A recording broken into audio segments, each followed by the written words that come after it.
Le refuge a été créé en 1974, moi je suis né en 1975. Mes parents sont venus habiter au moment de la création de l'établissement. Tout ça pour dire que moi j'ai grandi ici, en fait, dans les allées du refuge. Quand j'ai été suffisamment âgé, c'est-à-dire à partir de l'âge de 10-12 ans, quand j'ai commencé à être utile un petit peu à quelque chose, naturellement, je suis venu rejoindre le groupe de jeunes bénévoles qui existait déjà sur l'association. Et c'est vrai que quand on est gamin et qu'on évolue dans un univers comme celui-ci, et en plus dans un groupe de jeunes dans lequel je me reconnaissais totalement, en plus de la passion que j'ai partagée très tôt avec mes parents, finalement, l'envie pour moi de m'investir dans l'aventure s'est faite finalement encore une fois très tôt et très naturellement. Et c'est aussi pour ça que moi j'ai grandi aussi vite que le refuge et donc ça fait 22 ans aujourd'hui que je suis dans l'équipe de salariés de l'association. Les accueils sont nombreux. Pour vous donner quelques chiffres, le refuge de l'Arche, lui, a accueilli 155 animaux sur l'année 2019 et a en permanence sur le site à peu près 1200 pensionnaires dont il doit assurer le soin quotidien.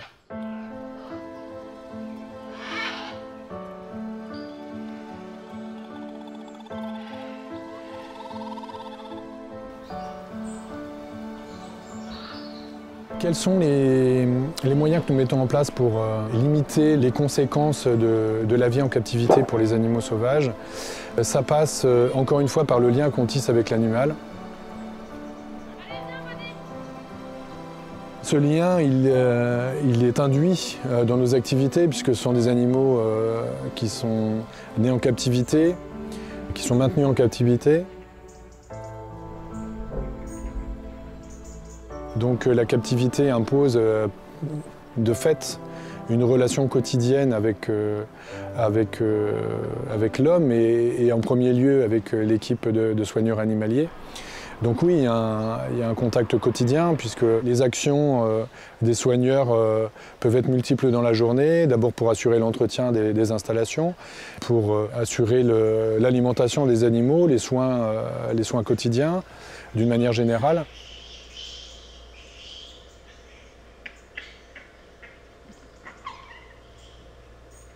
Et puis aussi toutes ces actions d'enrichissement. Les enrichissements, pour définition, de générer de l'activité, stimuler l'activité, pour essayer de rompre avec le phénomène d'ennui, qui est une problématique qui se pose pour tous les animaux qui vivent en captivité.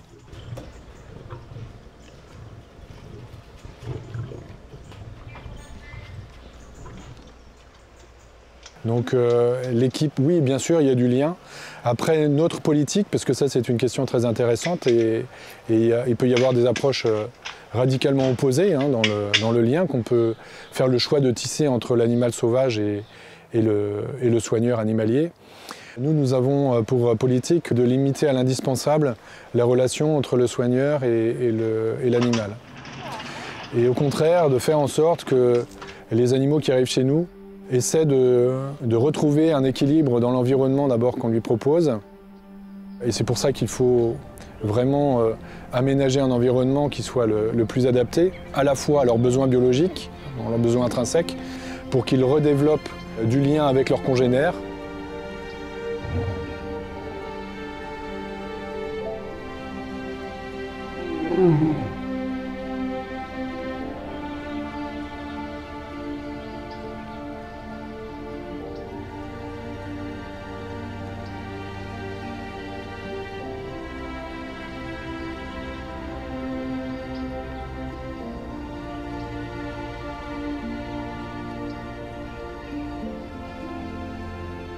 Mais aussi par rapport au fait que nous soyons ouverts au public. C'est-à-dire que concrètement, à titre d'exemple, permettre à l'animal de se soustraire au regard du visiteur est quelque chose qu'il faut proposer à l'animal à tout moment.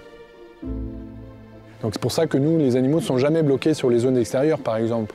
Ce qui est pratiqué couramment dans les parcs animaliers. On bloque les animaux sur les plateaux extérieurs pour être sûr que les visiteurs puissent profiter des animaux mis à la vue du public. Nous, c'est pas du tout le concept ici.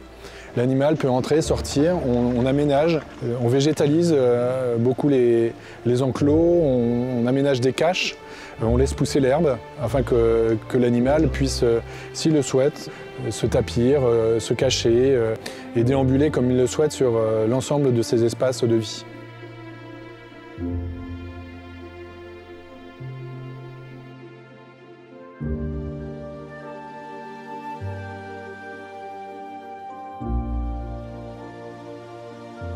Donc nous avons fait le choix de les laisser libres, tous, que ce soit dedans ou dehors, de jour ou de nuit, pour leur apporter un maximum de liberté, de déambulation libre. C'est leur choix et leurs options. Et tout ça limite aussi le conditionnement et l'action de l'homme, l'interaction de l'homme, parce que tous ces moments où ils sont bloqués, soit dedans, soit dehors, ces conditionnements avec les jeux de trappe, etc. Nous, on les a effacés dans nos pratiques quotidiennes. Et quand on est sur ces pratiques-là, on a le sentiment, nous, que à travers les observations que nous faisons, que les animaux vivent de manière plus apaisée et plus déconditionnée. Donc voilà un petit peu les choix que nous avons faits et les pratiques que nous avons mis en place avec le temps, avec l'équipe animalière.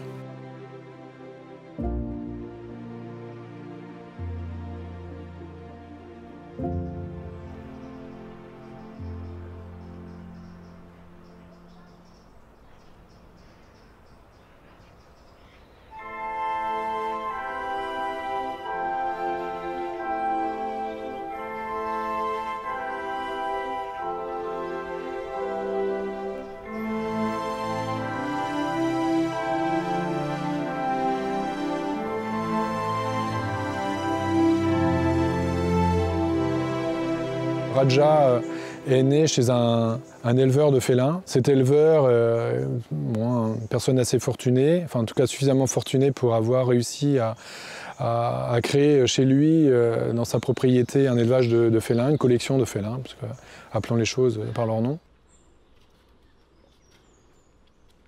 Un gars qui avait toujours rêvé d'avoir sa collection de félins privés chez lui, il avait réussi à obtenir ça. Alors même si les installations étaient plutôt bien faites, sa fauverie, ses enclos, pour autant il était dans ses autorisations limité à 10 grands carnivores, 10 grands félins au maximum. Il avait eu de la reproduction et il avait dépassé l'effectif limite qui lui était imposé par son autorisation préfectorale. Et donc là il s'est mis en quête de placement de Raja, puisque Raja était devenu en trop dans son effectif. Et il était mis en demeure par les services de l'État de replacer au moins de ces animaux pour répondre à son obligation de 10 carnivores auxquels il était soumis. Donc c'est à cause de cette mise en demeure que cet éleveur privé nous a sollicité pour nous demander si nous étions en capacité de prendre son mâle tigre. Et c'est donc pour ces raisons-là que nous avons accueilli Raja au refuge.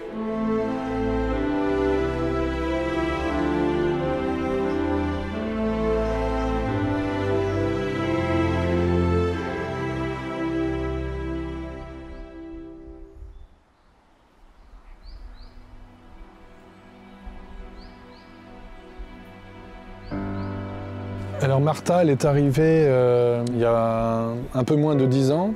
Et Martha, c'est une femelle d'ours brun qui a été prise en charge dans un parc zoologique municipal situé à côté de la ville de Tours.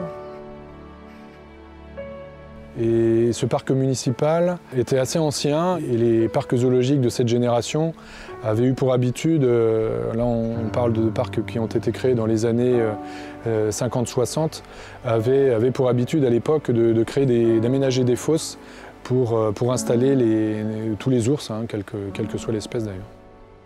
Et donc c'était des installations totalement hors du temps, parce que petites, parce que surplombantes. Et donc, il était possible de proposer mieux à ces animaux que de petites fosses bétonnées. Les élus de Tours ont accepté de replacer Martha dans un nouvel endroit, dans un autre établissement. On a été sollicités à ce moment-là, et nous avons accueilli Martha. Donc Martha est née en captivité en France et dans un parc animalier, a vécu plus de 20 ans dans cette installation. Donc c'est pareil, il y a eu un temps d'adaptation. Ses premières sorties dans l'enclos relativement vaste du refuge, marcher sur de l'herbe, etc., ça a été quelque chose de nouveau pour elle quand même. Bon, finalement, elle s'est habituée assez rapidement.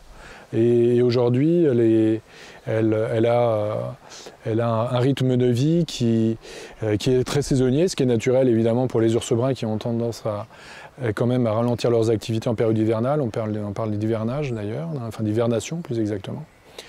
Et donc elle répond à ces cycles saisonniers. Et elle a une vie solitaire qui est aujourd'hui relativement posée. Elle ne souffre plus de comportements stéréotypiques qu'elle avait au début. Ce sont caractéristiques des animaux qui ont vécu longtemps en captivité sur des espaces relativement réduits. Donc ce sont des comportements qui se sont effacés avec le temps. Et c'est un petit peu la même chose que nous vivons avec son voisin, qui est Bonnie, qui est un autre ours brun que nous avons récupéré il y a quelques mois, au mois de novembre 2019. Qui lui aussi a un passif assez important, puisque lui c'était un animal de dressage, donc avec une empreinte et un conditionnement. Il souffrait d'un conditionnement très fort avec son ancien dresseur. Et donc le travail aujourd'hui de déconditionnement s'opère. Les premières semaines ont été compliquées pour lui. Il lui a fallu beaucoup de temps pour s'adapter à son nouvel environnement. Mais aujourd'hui, il a bien progressé. Et il est stabilisé maintenant vraiment dans ses comportements, dans le nouvel environnement dans lequel il est. Et ces comportements de stéréotypie qui étaient très très existants les premières semaines, aujourd'hui ne sont pas totalement effacés, mais sont devenus extrêmement sporadiques. C'est à des moments particuliers, quand il attend sa nourriture, même si aujourd'hui on fractionne beaucoup les repas, on éparpille la nourriture dans son enclos pour qu'il passe beaucoup de temps à rechercher sa nourriture, à être actif. Et grâce à tout ça, et à travers l'histoire de Martha comme l'histoire de Bonnie, c'est précisément toute la spécificité de notre travail. C'est-à-dire de récupérer des animaux qui ont des histoires parfois complexes, avec un lien avec l'homme qui a fortement atteint leur comportement, et de leur proposer à la fois un environnement et une relation à l'homme qui leur permettent à terme d'être beaucoup plus détachés et de retrouver un équilibre de vie, encore une fois, dans un environnement qu'on l'on aménage dans les meilleures conditions possibles pour faire en sorte qu'ils aient une vie relativement apaisée dans leur environnement au refuge.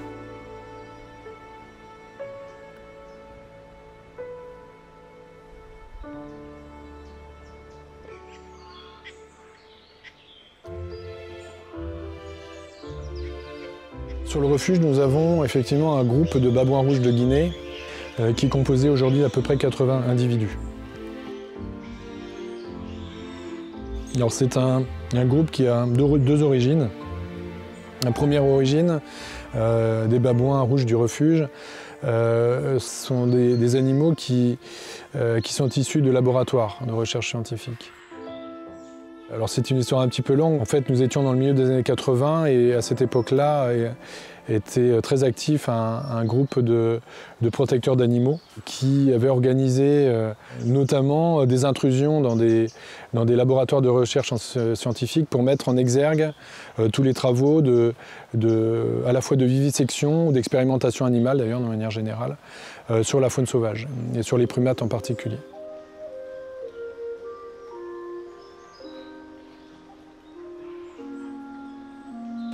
Et donc il s'introduisait, évidemment de manière totalement illégale, hein, il s'introduisait de nuit souvent dans ces endroits-là pour faire de la vidéo et mettre en lumière ces pratiques. Et à l'occasion d'une de ces opérations nocturnes, ils ont découvert des babouins en très mauvais état dans ce laboratoire et ils les ont récupérés. Ils sont repartis avec cette nuit-là.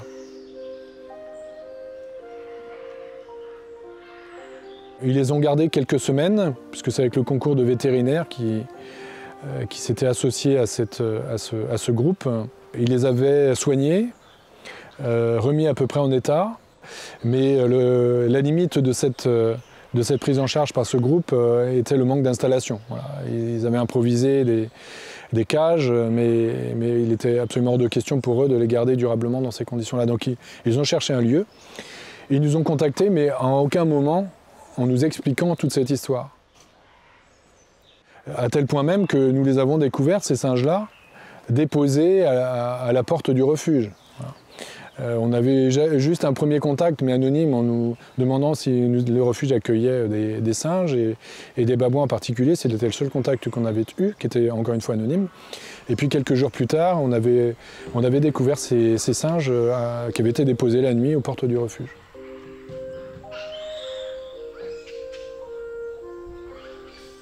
Et donc nous avons pris en charge ces singes et nous les avons installés dans nos installations.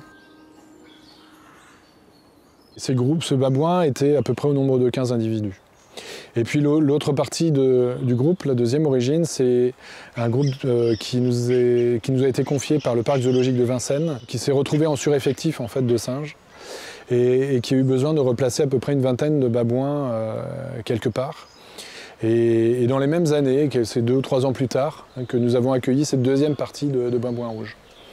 Ce qui a permis de constituer, de composer un groupe d'à peu près une quarantaine de babouins. Les babouins ont été installés sur des îles, au refuge, et il y a eu après de la reproduction, en fait, au sein de ce groupe de singes. Alors ça, c'est une question intéressante parce qu'aujourd'hui, ce groupe de babouins, encore une fois, est au nombre de 80. Et c'est le seul groupe de babouins, et même le seul groupe d'animaux présents sur le refuge où il y a encore de la reproduction. C'est l'exception à cette règle et à cette politique que nous avons aujourd'hui de refuge, de ne plus faire aucune reproduction des animaux.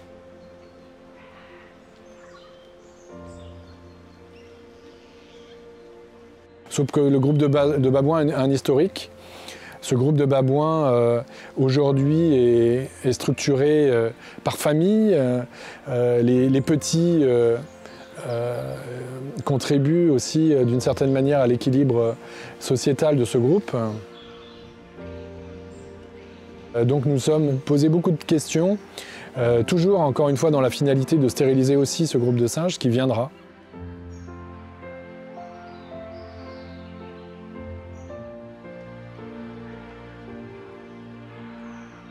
Et cette opération, encore une fois, a suscité tout un préalable, notamment de prise de données sur en fait, l'évolution comportementale que va suivre naturellement ce groupe quand il sera stérilisé.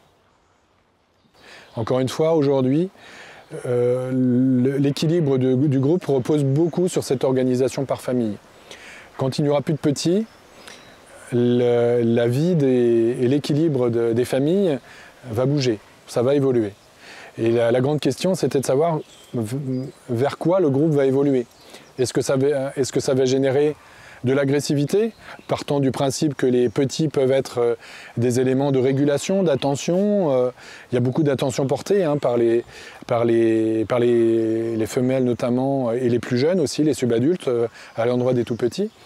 Donc on s'est posé beaucoup de questions là-dessus, en se disant s'il n'y a plus de petits, est-ce que l'équilibre qui est aujourd'hui atteint au niveau de ce groupe va perdurer?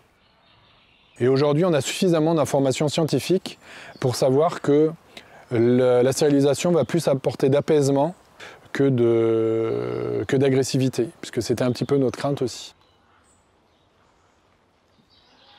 Donc aujourd'hui, on ne sait jamais du sûr, mais on a encore une fois suffisamment eu de retours de primatologues, d'éthologues, etc., pour savoir que la stérilisation est totalement compatible avec une stabilité du groupe dans sa globalité.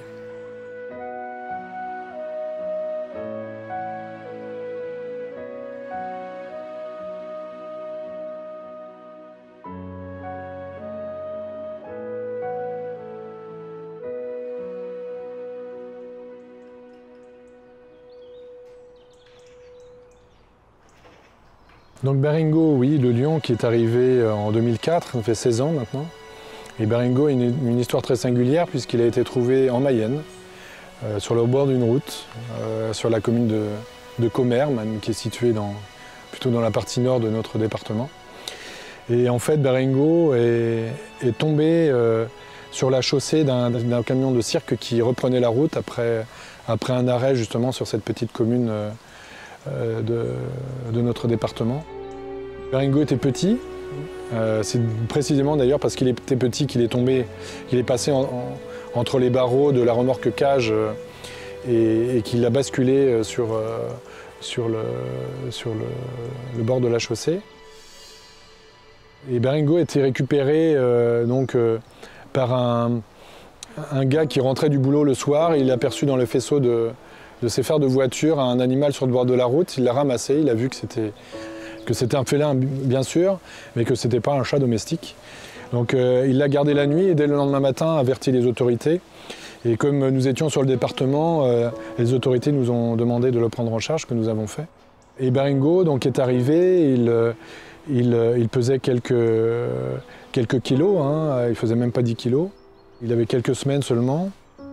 Et c'est un animal que nous avons donc élevé, biberonné même, parce qu'il n'était pas sevré, et élevé totalement.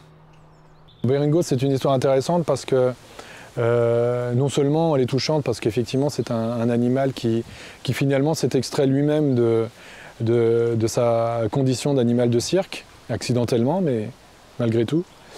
Et en plus, finalement, c'est un animal qui aura vécu toute sa vie ici. Mais cet animal, par rapport justement à ce que j'expliquais tout à l'heure en préambule, répond totalement à la logique et à l'esprit que nous avons de notre lien avec l'animal.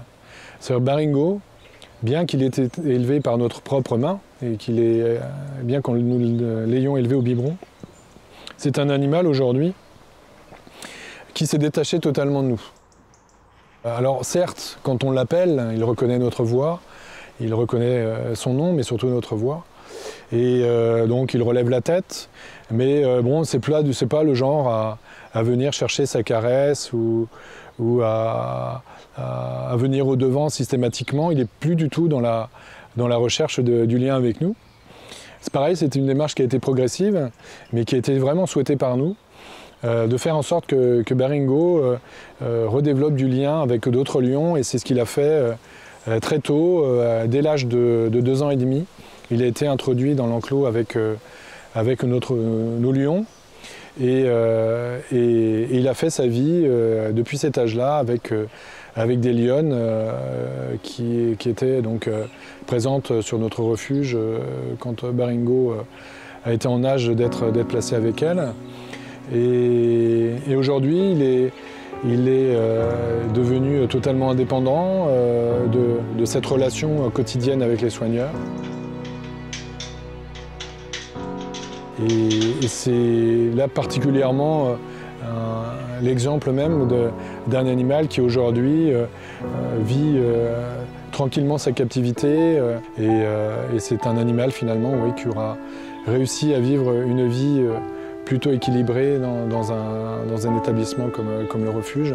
Donc c'est une histoire totalement singulière mais finalement qui est globalement, qui résume assez bien le travail de notre association dans ce qu'on est capable d'assurer dans les prises en charge.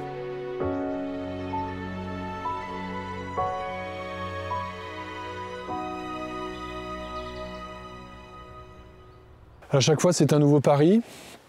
Parce qu'on a aussi vécu des échecs, il faut être très lucide et très humble par rapport au travail que nous exerçons.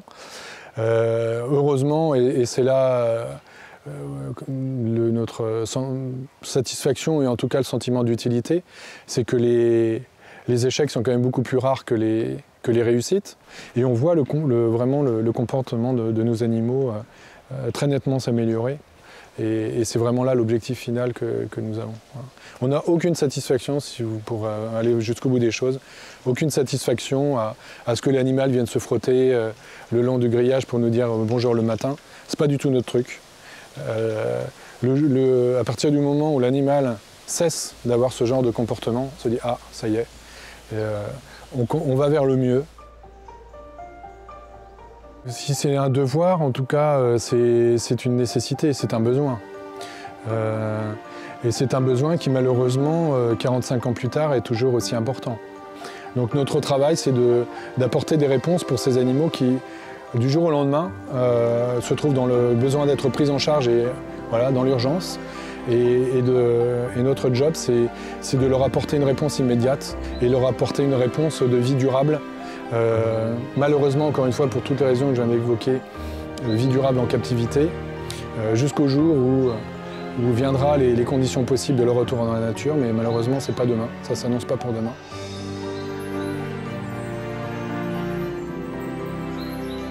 D'une manière générale, pour beaucoup d'espèces à travers le monde, les milieux aujourd'hui ne sont pas favorables pour les réintroduire sereinement, que ce soit à cause de conflits avec l'homme, que ce soit pour des raisons encore une fois, de diminution ou d'altération de leur milieu naturel, de destruction de leur milieu naturel, de leur habitat, ou que ce soit pour des questions de chasse, pour ne pas dire de braconnage.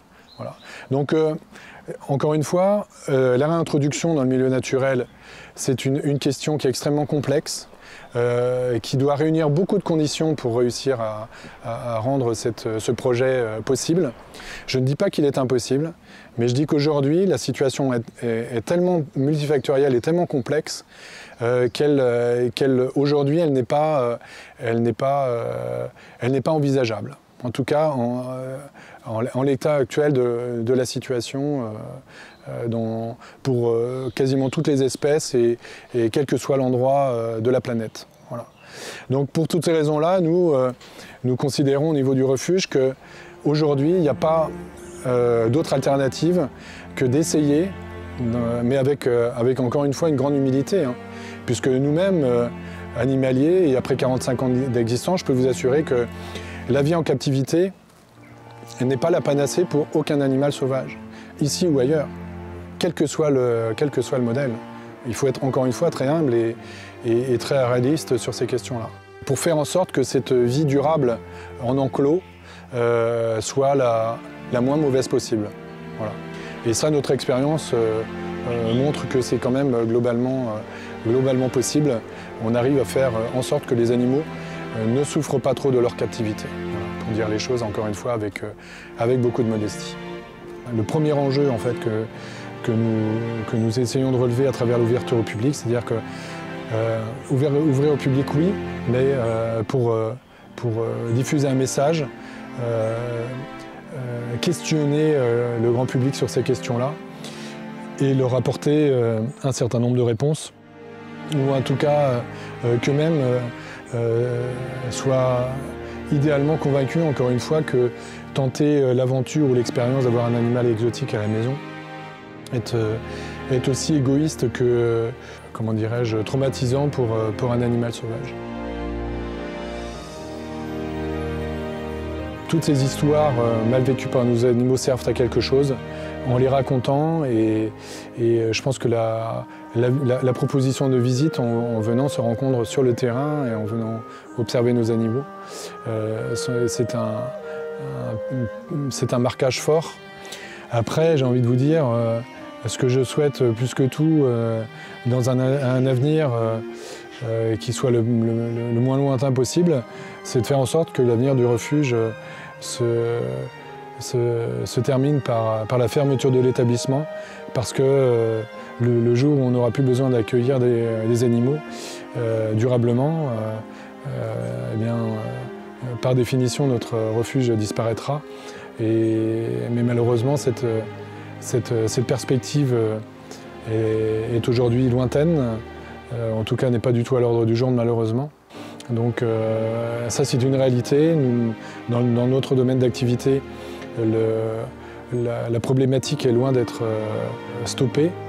Donc on va devoir malheureusement, je dis malheureusement, accompagner cette problématique encore pour un bon nombre d'années.